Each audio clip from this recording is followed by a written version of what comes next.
Good Wednesday morning. It's time for the Show Me Almanac for Wednesday, September 28th, 2016.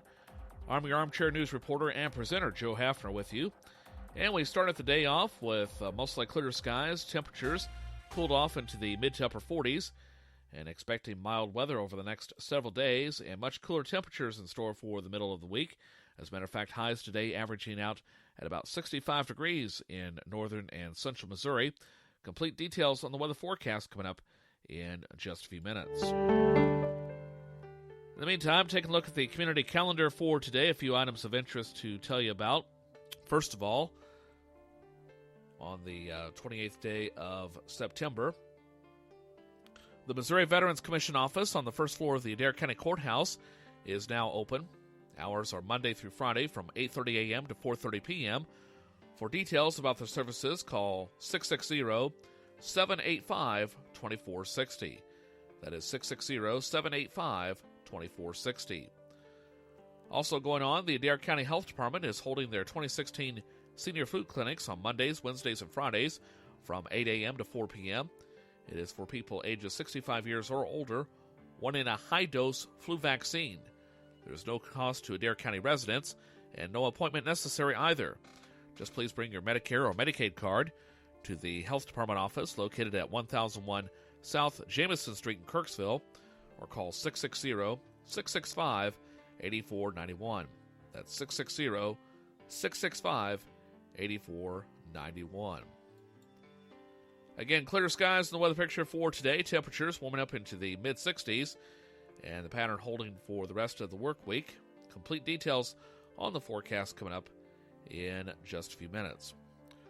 Right now it's time for a look at the latest in local and regional news of interest in northern and central Missouri, again on this edition of the Show Me Almanac.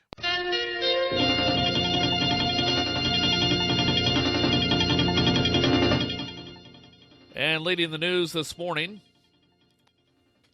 an appellate court is scheduled to hear arguments on the EPA's Clean Power Plan as the week progresses. However, advocates of the plan say recent data supports the rules to reduce carbon emissions, and separate reports from Georgia Tech and the Alliance for Industrial Efficiency show how implementation of the Clean Power Plan can boost competitiveness for manufacturers in Missouri and other states. Executive Director of the Alliance for Industrial Efficiency, Jennifer Kiefer, says savings from industrial energy efficiency can be invested in plant modernization, product improvement, or jobs creation. By investing in industrial efficiency, we can reduce emissions while simultaneously slashing utility bills, creating jobs, and strengthening the industrial sector. And those benefits are really spelled out in the findings of our report pretty dramatically. According to the Alliance report, industrial energy efficiency can save businesses nearly $300 billion from avoided electricity purchases. The Georgia Tech analysis also found energy savings for industry under Clean Power Plan compliance, which averaged out nearly $40 billion annually. Supporters say energy bill savings under the plan are expected to be the greatest for the production of chemicals, as well as food products, the iron and steel industries, and for those who manufacture plastic products. Last year, these industries employed about 240,000 workers in the state of Missouri. Meanwhile, the Missouri Public Utility Alliance honored the city of Paris with its Robert E. Williams System Achievement Award in recognition of exceptional quality of improvements in customer service. City Superintendent Phil Schatzer outlines these city successes. We got nominated because we updated our distribution system to 12.47 kW and made a lot of major improvements to our system, really increased our reliability, reduced our line loss to less than 8%. Schatzer discusses the importance of the award. Well, it's just a very nice recognition that our system is in very good condition. More than 95% of Paris's meters are electronic. When accepting the award, Paris acknowledged the contributions of retired lineman Gary Glover, who assisted in the Paris City's distribution upgrades. Meanwhile, work will soon begin on the spillway at Macon City Lake. Macon Municipal Utilities General Manager Stephanie Wilson says the spillway was last renovated more than 20 years ago. We're actually going to be beginning the process to lower Macon Lake 2 to 4 feet so that water does not go over the dam. L. Keeley Construction out of St. Louis was the low bid, and they are going to replace some caulking and concrete in some areas and deal with some voids that are happening and just rehabilitate that spillway so that it doesn't deteriorate any further. Wilson says the project should take about 2 to 4 weeks to complete. She adds that crews are making the rounds to make sure the power lines are ready for any winter weather. As always, the line workers prepare for winter weather, so tree trimming is always a high priority. Preventative maintenance so that there's no interruption in any kind of service, whether it be electric, water, wastewater, or natural gas. Macon Municipal Utilities marked the completion of the $1.6 million sludge dewatering equipment project last week, funded in part by a bond passed by voters in August 2014. The Macon County Sheriff's Department spent much of September bringing down what it calls a meth-making ring centered in La Plata and Atlanta. Macon County Sheriff Kevin Shoemaker says that 8 people in Macon and surrounding counties face federal charges as a result of that investigation, which started over a year ago. We understand, some cases don't take very long to find drugs, but however, this one, as delicate as it was, we had to do some serious homework on this case. Now, there was a lot of meth being produced. There was a lot of pseudoephedrine being bought, and eventually state charges were filed last fall after a search warrant was conducted. We worked with the U.S. Attorney out of St. Louis to file federal charges on these 8. They were indicted several weeks ago, and we ended up picking them up. 6 of the 8 were arrested on September 13th, while the remaining 2 were arrested a week later. Sheriff Shoemaker credits the support of multiple law enforcement agencies in the region. We started out working with the North Missouri Drug Task Force. They had informants in surrounding counties, I believe 4 counties. The information was compiled with those informants, which led to those arrests. We hope that eventually this sends a strong message to those involved with the drug trade community out there that we don't want to mess around here. We tend to go straight to the top. If state charges aren't going to apply, we will go federal. Arrests connected with the ring also took place this month in Adair, Randolph, and Shelby counties. Some Missouri public schools are making adjustments to comply with a new anti-bullying law. The measure seeks to improve awareness and communication about incidents of bullying. Republican State Representative Sue Allen, who supported the law, is a physical therapist who has worked extensively with public schools in St. Louis. She says the mistreatment is widespread. I've had families whose daughters were cheerleaders, beautiful young women, good grades and everything, and they were bullied. So there is no specific child description student who is bullied. It happens. Allen says she's heard from at least one district which has modified anti-bullying policies as a result of the new law. A Clark, Missouri resident was seriously injured in an ATV crash about 4 miles south of Rennick Monday night. According to the Missouri State Highway Patrol, 23-year-old Cody Brooks of Clark crashed his ATV on private property off of County Road 2660 in Randolph County around 6 o'clock that night. Brooks was taken to a Columbia hospital for treatment of injuries. A collision between a car and a farm tractor sent 2 northeast Missouri residents to the hospital by helicopter yesterday. The crash happened just after 1 o'clock in Putnam County, Missouri. The Missouri State Highway Patrol says the car slammed into the tractor as it attempted to cross Highway 5 3 miles south of Lemons. Troopers said the tractor, operated by 56-year-old Curtis Shields of Unionville, was on Route HH trying to cross Highway 5. That is when a car on Highway 5, driven by 44-year-old Jackie Reed of Pollock, came along and collided with the tractor. Reed and a passenger, 37-year-old William Waugh of Pollock, were both flown to a Columbia hospital for treatment. Reed sustained serious injuries. Waugh sustained moderate injuries in the crash. A Buckland woman sustained moderate injuries in an accident in Lynn County Monday afternoon. Highway Patrol says that around 3:30, a car driven by 23-year-old Emily Plymel of Buckland failed to yield to a tractor-trailer driven by 31-year-old Bobby Grafton of Meadville as Grafton stopped behind a school bus. No injuries were reported for Grafton. Plymel was taken to a local hospital for treatment, as was a 1-year-old passenger in her car who sustained minor injuries. A Moberty teen was injured in a motorcycle accident in Rothwell Park Monday. According to the Moberly Police Department, officers responded to Park Drive B in Rothwell Park regarding an accident and found 18-year-old Tanner Dowling was traveling north on the street. When his motorcycle left the right side of the roadway, Dowling was taken to a Columbia hospital for treatment of non-life-threatening injuries. And a Hannibal man faces several charges after driving his car through a group of people gathered at a block party Saturday morning. Jermaine L. Johnson was arrested after he was stopped. Although there were some close calls, nobody needed medical treatment. Officers say they found a loaded handgun in his pants, along with a baggie containing prescription pills.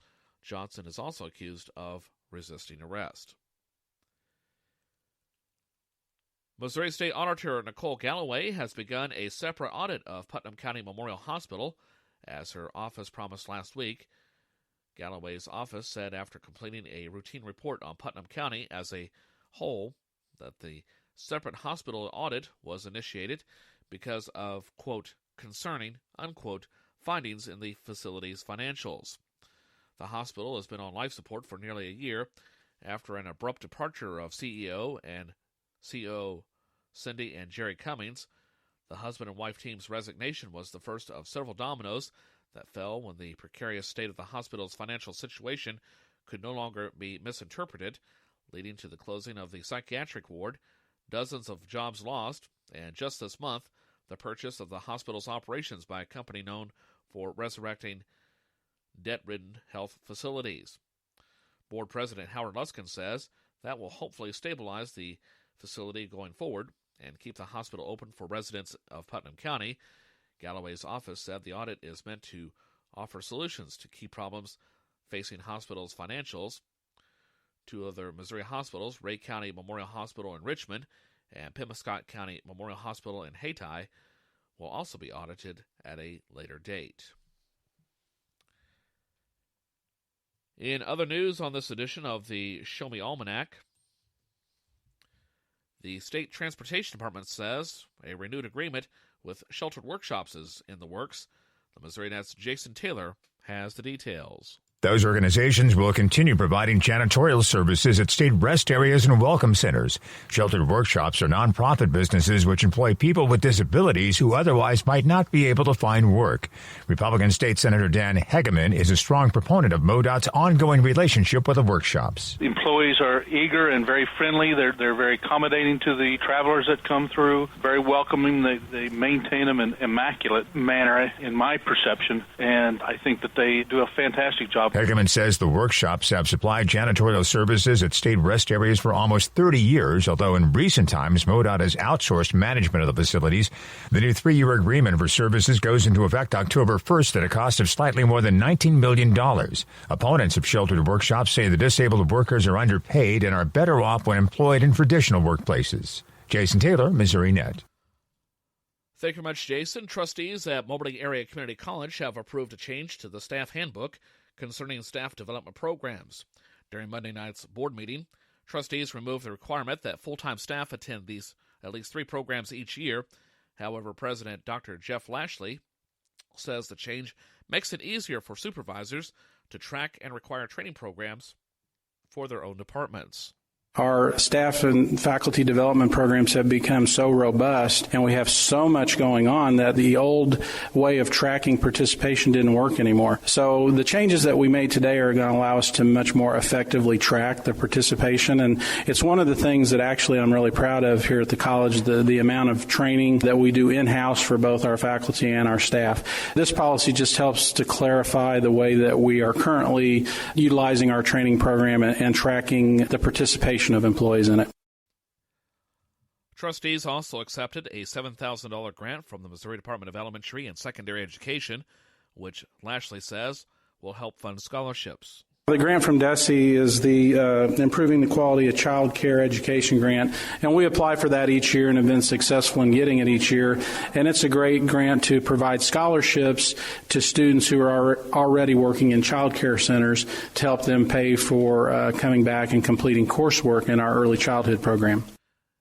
The Moberly Area Community College Board also renewed its basic athletic medical insurance coverage with K&K Insurance for over $41,000, increasing its deductible to $10,000. Meanwhile, the Northeast Community Action Corporation, or NECAC, hopes the next big thing is a tiny house. The dwellings, which don't exceed 1,000 square feet, have gained a following in the past several years, and Carla Potts of NECAC says the houses can be an ideal option for homeowners, both young and old. If you're a senior and you've got a big old home and you just want to downsize, tiny homes are the perfect opportunity for you to do that. Or if you're that young couple starting out and you just want to start with something smaller, tiny homes is the answer. Potts says the structures have many advantages over their larger, more traditional counterparts. It's less maintenance because it's small. Of course, energy bills are much cheaper because of the size of it. Built energy efficient, but by base zone, the one we have that we demonstrated in Canton or shown as a demonstration model is 510 square feet. So not a lot of space to heat and cool. Potts says the demonstration of the tiny house in Canton attracted more than 500 visitors this summer and inquiries from several communities in the region. She welcomes questions about tiny houses to NECAC's office at 573-324-6622. Again, that number is 573-324-6622.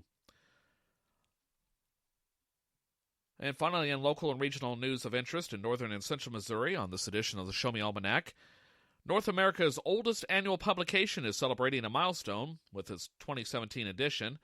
The Old Farmer's Almanac has been published each year since 1792, and one of its editors, Marianne Jarvella, says it's a reason for celebrating. Yeah, this is an anniversary issue. It's our 225th anniversary of publishing the Almanac, and we thought that was a pretty good thing, so we wanted to celebrate that. Jarvella says there are some special pages for readers of the special anniversary edition. We have quite a few pages, actually. We have some replica pages from the very first almanac, so you can see what the first almanac looked like. And then we have a little article about our first editor, who he was and why he started to print the almanac. And then we have some timelines that go back to the 1700s. If you'd like to order a copy of the 2017 Old Farmer's Almanac, visit almanac.com. That's almanac.com. You're into the Show Me Almanac for the 28th day of September 2016. No connection to the Farmer's Almanac, by the way.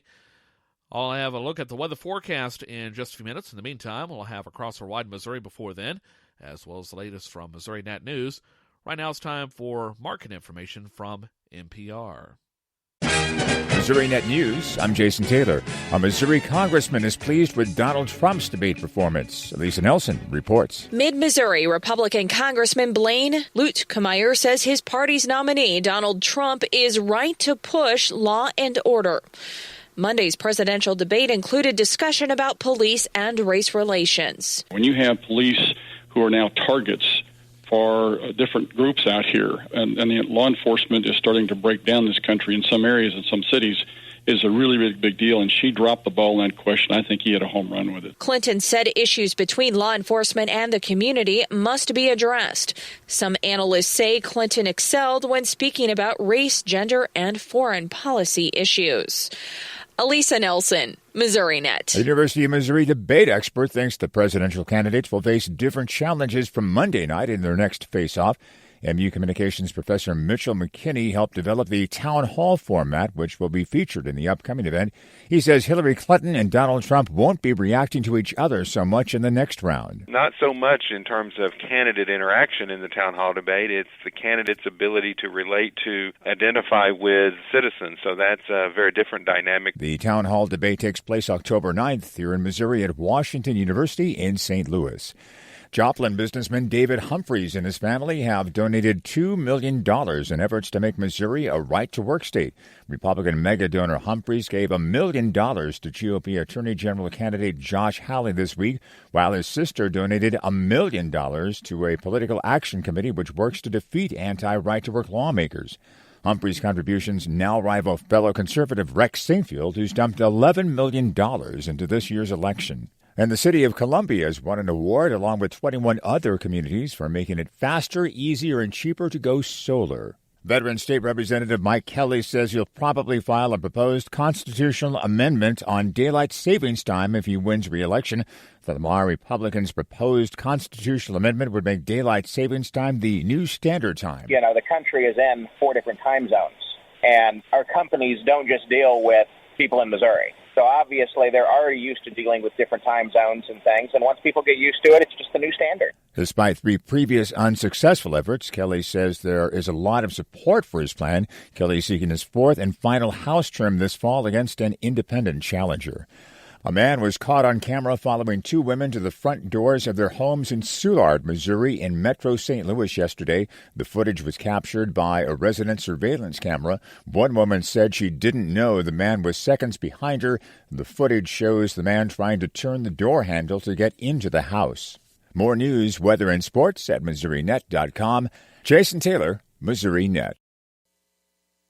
Missouri Net Sports, I'm Bill Pollock. Cardinals beat the Reds 12-5 to hit 5 home runs, including an emotional grand slam from Aledmys Diaz, who just returned from a memorial for his childhood friend, Jose Fernandez. It means a lot for me, and his family, like they are getting through for a lot of things the last couple of days, and hopefully this help a little bit, Adam Wainwright worked out of 2 bases-loaded jams in the first 3 innings. He was right at 70 pitches, and they were only trailing 2-0. I tweeted at the time that the Cardinals still had a chance at that game. I told you so. Why aren't you following me on Twitter? At Missouri Sports. Cardinals keep pace in the wild card. Giants 12-3 win over Colorado. Mets 12-1 win over the Marlins.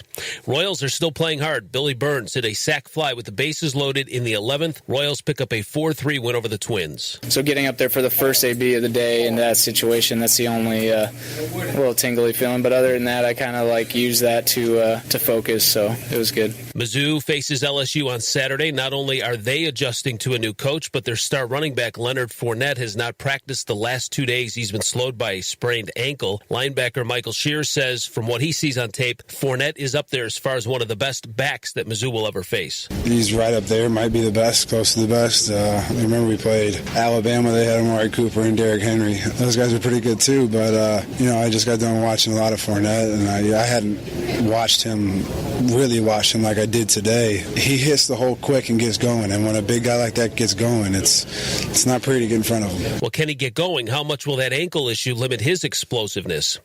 The Chiefs and Jets, we look at the defense, and of course they had a remarkable game, but the tight ends came up big. 10 catches, including 6 from Travis Kelce for 89 yards. You see how successful that Brady and Gronk have been in New England? Alex Smith needs Kelce to be his go-to guy. Kelce, second in the NFL for tight ends with 197 receiving yards. Bill Pollock, Missouri Net Sports. Meet Pam and Bob. As a Touchstone Energy Cooperative representative, Pam's answered Bob's questions for years. I've got a good one today. Bring it on, Bob. Why do I keep getting calls about going in the solar power business? You know what? They called our house, too. Huh, that had to be weird. Yeah, a little. Just make sure to contact your local electric co-op before signing anything, like you did. Learn more at touchstoneenergy.com. Discover the value of your co-op membership. Visit membersfirst.coop today. For the new baby in your life, know these 5 steps for safe sleep. 1. Place your baby on his or her back for naps and nighttime sleep. 2. Place your baby in a crib, bassinet, or portable play area with a firm sleep surface. 3. Remove all soft objects, toys, blankets, bumper pads, wedges, and pillows from the sleep area. 4. Dress your baby in a sleeper or sleep sack. 5. Put your baby to sleep alone in a crib or bassinet in the same room where you sleep. The Missouri Children's Trust Fund. Strong families. Safe kids. Across our wide Missouri with Bob Priddy. Listen to show archives, hear about this day in Missouri history, and learn more about the Show Me State by visiting MissouriNet.com today. The woman told the nun she is the aunt of the boy enrolled at the private school in Kansas City, and she says the boy's mother has had a bad heart attack, and she's there to take the child to the hospital. After the boy leaves, the nun, concerned about the health of the boy's mother, calls the family home. And the mother answers the phone. She's fine, but the boy is gone. The name of the family is Greenlease. The story in a minute. Dependable, experienced, determined. Here at the Missouri Net, you can count on our talented team of reporters to bring you the stories that matter to you and your family. With an understanding of the community and decades of experience, our staff is connected to the news and knows which stories affect you. We're dedicated to finding the truth and delivering the facts because that's who we are. It's what we do. Listen hourly for updates from the Capitol, breaking news, sports highlights, and so much more. Our staff is always one step ahead. Your state, your news, Missouri Net. Did you just look down at your phone? You did it again, didn't you? You know, you're flying down the road in a 3-ton hunk of steel, and a text takes your eyes off the road for an average of 5 seconds. At 55 miles per hour, that's long enough to travel the length of a football field and cause some serious damage. Turn it off. Trust me, whatever it is, you'll live. Learn more at StopTextsStopWrecks.org. Brought to you by the Ad Council and the National Highway Traffic Safety Administration. Bobby Greenlease was 6 years old that day. The night after the boy was taken from the school, his family received a letter demanding $600,000 in ransom stuffed in an Army duffel bag to be tossed off a bridge between Kansas City and St. Joseph. The letter instructed the child's family to run an ad in the Kansas City newspaper reading, "M will see you in Chicago, G," when the money was available. Shortly after the money was dropped off, a telephone call came to the Greenlease home saying a telegram would be delivered the next morning telling where the boy could be found, but the telegram never came. 10 days later, the FBI announced the arrest in St. Louis of 2 people, Carl Hall and his girlfriend, Bonnie Brown Heddy. They admitted the kidnapping, but they denied harming the boy. The Heddy woman denied knowing it was a kidnapping, claiming to have met and fallen in love with Hall, who had told her that he was Mrs. Greenlease's first husband and that Bobby was his child, but he supposedly told her that Mr. Greenlease wouldn't let him see the boy. Both of these people had lengthy records. In fact, Hall had been paroled in April from a 5-year prison sentence in the Missouri Penitentiary. The woman claimed that Hall had told her he had taken the boy back to the school a couple of hours after the abduction, but she checked the school and found that he wasn't there. She said she couldn't go to the police because she knew she'd be blamed for her part, and that, furthermore, she didn't want to turn in Hall because she loved him too much. Hall, meanwhile, said he turned the boy over to a third man named Tom Marsh, who supposedly took him to the Heddy house in St. Joseph, and there the boy was held in the basement, and Hall claimed that that man, Tom Marsh, shot Bobby Greenlease to death. Later, Hall changed his story, saying he didn't know anybody by that name. The boy's body was buried in a shallow grave in the backyard of the woman's house. Hall and Heddy had come to St. Louis. They were arrested after having an argument in their hotel room, and Hall had gone out and started spending some of the ransom money. On November 20th, they were taken to the state penitentiary for a date with the gas chamber. And 4 minutes after midnight on December the 18th, they were executed in that chamber. The case remained partly open for decades because half the ransom money and the mysterious Tom Marsh remained missing. Not until 1982 did the money issue get cleared up. FBI documents were made public containing a confession by former St. Louis Police Patrolman Elmer Dolan that another policeman, Lieutenant Louis Shoulders, and a cab company president, Joseph Costello, had taken the $300,000 from the closet of Hall's hotel room. Dolan and Shoulders were convicted of perjury and prison terms. Costello never served time. In 1962, more of the story came out. This was after Shoulders and Costello were dead. And Dolan told the story, or at least his version of the story. He said he was afraid that they would have killed him if he had talked any earlier than that. Dolan died in 1973, although what he told police did not lead anybody to find the rest of the money. The money, in fact, never has been found. And so it is that the bizarre case ended, long after 2 of the perpetrators were executed, and long after a 6-year-old boy walked out of a Kansas City school, talking to a woman the school believed was his aunt about getting some ice cream and hoping of someday owning a dog. The Bobby Greenlease kidnapping. It took place on this date, the 28th of September in 1953. That was Across Our Wide Missouri with Bob Pretty. To listen to show archives, hear about this day in Missouri history, and learn more about the Show Me State, visit MissouriNet.com.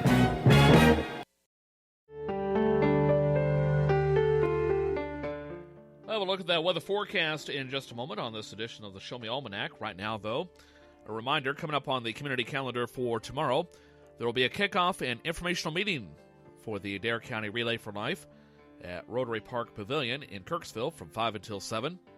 Learn how you can make a difference in the fight against cancer.